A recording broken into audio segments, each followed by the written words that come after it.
Jesse,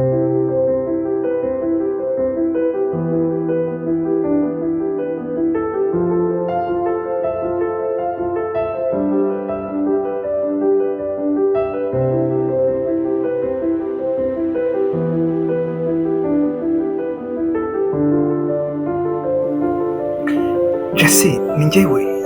Jesse, please, ndakwinginze kandi ndapfukamye wihamagara Keza. Ndakwinginze ndapfukamye n'ukuri, ntugire umuntu ubwira ko ndimo hano. Ndakwinginze ntugire umuntu, please, ntugire umuntu ubwira ko ndimo hano muri iki cyumba. Ndakwinginze Jessica, ntugire umuntu ubwira ko ndimo hano Jessica. None se Jessica, guhamagaye Keza muje gukora iki hano Jessica? James, tujemo hano kwitegura. Twari turi hariya muri salo, urabizi ko dufite umukazana. Rero twaje, urabona n'aka kavura kiriwe kagwa, twaje nyine kugira ngo twitunganye. Urabona ko imvura yatunyagiye, tugomba nyine kwitera makeup. So, why? Jessica, ndakwinginze ntugire umuntu ubwira ko ndimo hano. Mbabarira please, mfasha nsohokemo hano. Ntabwo nzi aho ndi bunyure, umuryango wo gusohoka ni umwe, sinzi uko ndi busohoke Jessica, ese iki kibazo mfite urakimfashamo iki Jessica?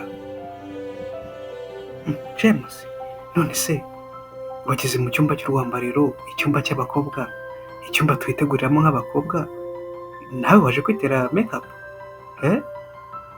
Jessica, ibintu byanzanyemo hano ntabwo nshaka kubikubwira, nta nubwo nshaka kubimenya Jessica, icy'ingenzi ni uko iki cyumba ndimo ntabwo akwiriye kuba nkirimo. Kandi icyitonderwa Jessica, ntubwire boss ko nta mwanya mfite. Icyo nshaka ni ugusohoka hano. James, uranyura he James? Gusa njye birantunguye, wakundanye na Kate, sheri wa mukuru wanjye, sheri wa musaza wanjye. Jessica, ntabwo wabyumva. Mbaho, ntacyo, reka dushaka uburyo bwo gusohokamo hano. None se ko muri salo mama arimo, bashiki banjye barimo, nyine barumuna banjye ndetse n'abandi bashyitsi batandukanye. Kandi twapanze ko nyuma yo kuva hano tuza kujya muri Kaizen, nyine tukajya kwinjoyinga, tukishima ndetse tukarya ubuzima, kubera ko birumvikana ko nyine musaza wacu yatweretse fiance. Ibintu nyine mwateguye hano nibyo mu rugo, ariko dukeneye no kujya kwinjoyinga muri hoteli kameme, kandi murabizi. Jessica, ibyo byo kwinjoyinga no kujya kurya ubuzima muri za hoteli ntabwo mbyitayeho. Ikintu njyewe kindaje inshinga ni ugusohoka muri iki cyumba. Kandi urabona ko gusohoka muri iki cyumba hari koridoro, uhita ugenda ujya muri salo, nta yindi nzira isohora. Jessica, please, mfasha ndakwinginze. Ndasohoka hano gute Jessica? James, uzi yuko turi ibigoryi? Ntabwo ubona ko hano harimo plafo handi baca bajya gucomeka amashanyarazi? Kandi ndabizi neza ko iyi plafo ihinguka hanze.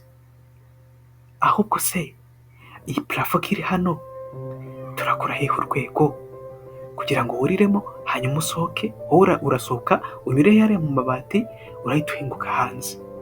Urabizi ko hanze bateganyije inzira nyine umuntu ashobora gucamo mu gihe iyi nzu yabifashwe n'inkongi y'umuriro. None se James, urwego turarukura? Jessica, uracyatekereza urwego? Uzi ko ntigeze ntekereza yuko hano harimo plafo isohoka ikajya hanze. Ibindi ndaza kubikubwira ntageze hanze. Okay, rero abakobwa banjye, gira vuba. Iri shyano ry'umukobwa wanzaniye hano, njye ntigeze ngo tumu umukobwa umeze uko. Agakobwa k'inshakarafu niko wanzaniye mu rugo rwanjye koko? Mbega umuhungu. Mami, uvuze gute mami? Uratinyuka ukavuga umukobwa wanjye Kate wanjye ngo ni agakobwa k'inshakarafu? No, mama, ntabwo wambyaye. Nimujya muvuga ngo mbyarutse umwana wanjye. Mami, umbyaruke kuva uyu munsi. na wa musore we, ariko ubundi uri umusore cyangwa uri ikinyendaro nabyaye mu gasozi? uri umuhungu wanjye cyangwa uranzana agakobwa nk'aka ngaka k'agatinde katazi no kwambara? ndababaye we. Mami soboto, mami ntutinyuke kunsuzugurira umugore, ndakwigenza mami.